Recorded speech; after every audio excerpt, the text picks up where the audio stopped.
You are a surgeon, 10 relentless years of education, sleepless residency shifts that hollowed your cognition, and a debt structure so suffocating it resembles a lifelong financial sentence rather than an obligation. And despite performing miracles daily, your reward is a paycheck barely outrunning liability premiums, while your personal life quietly disintegrates into legal fees and absence. At 42, with no realistic retirement trajectory and a professional identity tethered to institutional exploitation, you begin to recognize a pattern. The system that once promised prestige has instead engineered dependence, draining your value while shielding administrators and insurers behind layers of policy and profit. And then, without warning, something interrupts the script entirely. Midway through bitter coffee in the surgeon's lounge, your phone vibrates with an unlisted number, and although instinct urges dismissal, something, curiosity or desperation, forces your hand, and the voice that answers is calm, precise, and disturbingly efficient, offering not a consultation, but a transaction measured in a sum that dwarfs your annual income. You understand immediately what is being proposed, an operation outside regulatory frameworks, beyond hospital oversight, outside federal jurisdiction, and every ethical safeguard embedded through years of training demands rejection. Yet your mind calculates outcomes instead, recognizing that a single decision could eliminate years of debt and fundamentally alter your trajectory overnight. That night, sleep becomes impossible as you oscillate between oath and survival, replaying institutional betrayals, insurance constraints, and administrative indifference until moral clarity erodes under cumulative resentment. And by morning, when you return the call with controlled composure, the decision is no longer theoretical. You have crossed the threshold. The facility you're directed to resembles a luxury medical retreat rather than an illicit operation, outfitted with equipment surpassing your hospital's capabilities, where anonymity replaces protocol, and although subtle behavioral cues, staff avoiding eye contact, silence where there should be procedure, signal irregularity, you suppress inquiry and proceed. The transplant unfolds with mechanical precision, your expertise overriding hesitation as muscle memory dictates each movement, while somewhere beneath the discipline, a suppressed awareness recognizes that the absence of oversight transforms routine medicine into something legally indefensible, yet technically flawless. When the procedure concludes and you're handed an envelope heavier than any paycheck you've earned legitimately, the reality crystallizes, not as shock, but as confirmation that the barrier you feared crossing was, in practice, disturbingly permeable. And as you leave, the weight in your pocket feels less like money and more like irreversible commitment. For 2 weeks, you attempt reintegration into ordinary hospital rhythms, compartmentalizing the event while strategically dispersing cash deposits to avoid triggering financial surveillance systems. And as debts disappear with alarming speed, relief replaces guilt, until the next call arrives, escalating both complexity and compensation. This time, the request involves a liver transplant, doubling the financial incentive, and although hesitation exists, it lasts mere seconds because psychologically, the first compromise has already redefined your baseline, making subsequent decisions less about morality and more about momentum within a system you've already entered. Over the following year, you evolve into a preferred operator within this network, rationalizing your role through clinical outcomes and perceived consent structures, convincing yourself that technical legitimacy mitigates ethical violations, even as your lifestyle improves. New residents, financial stability, reduced stress, masking the deeper transformation underway. However, increased stability introduces a new variable, visibility. And when a colleague casually observes your behavioral shift and material upgrades, you recognize the emergence of operational risk. Because in environments governed by scrutiny, comfort often precedes exposure, and exposure invites consequences far beyond professional discipline.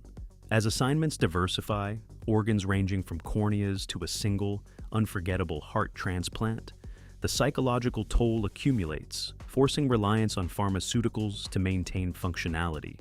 Yet the narrative you tell yourself persists. That outcomes justify methods until a request arrives that dismantles that illusion entirely. The operation presented is not isolated but systemic, a full organ harvest from a single donor.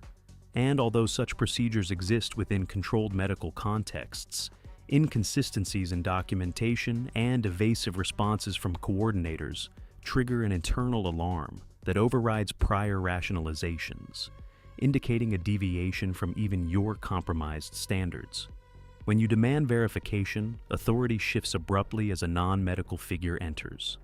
Composed, authoritative, and unmistakably aligned with power structures beyond healthcare, who reframes the situation not as a request, but as an expectation, reinforcing compliance through implicit threat rather than explicit instruction.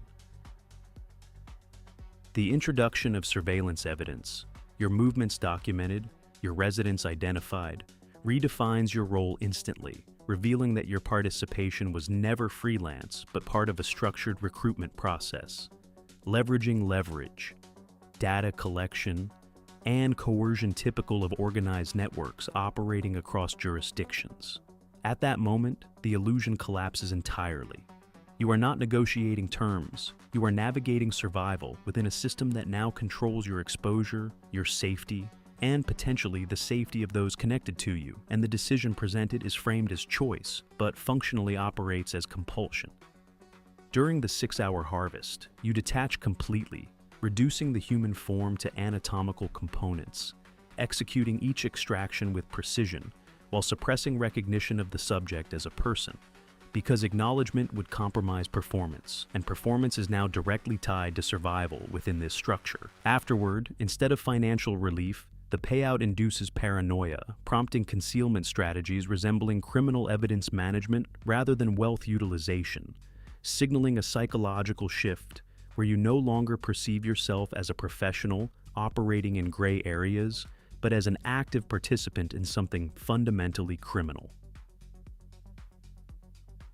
Over the next 3 months, emotional detachment intensifies, affecting professional interactions and raising suspicion among colleagues.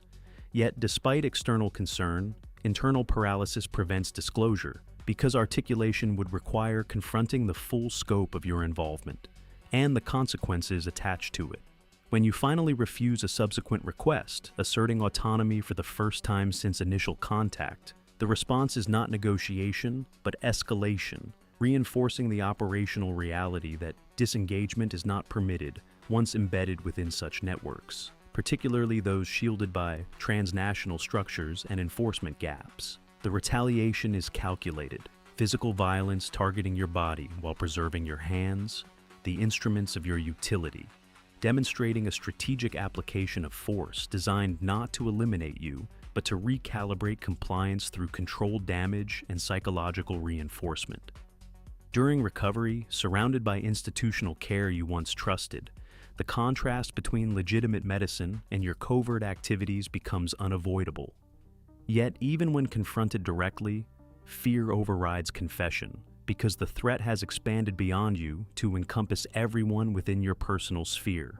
The delivery of photographic evidence targeting your family and associates formalizes that expansion, transforming abstract risk into concrete vulnerability.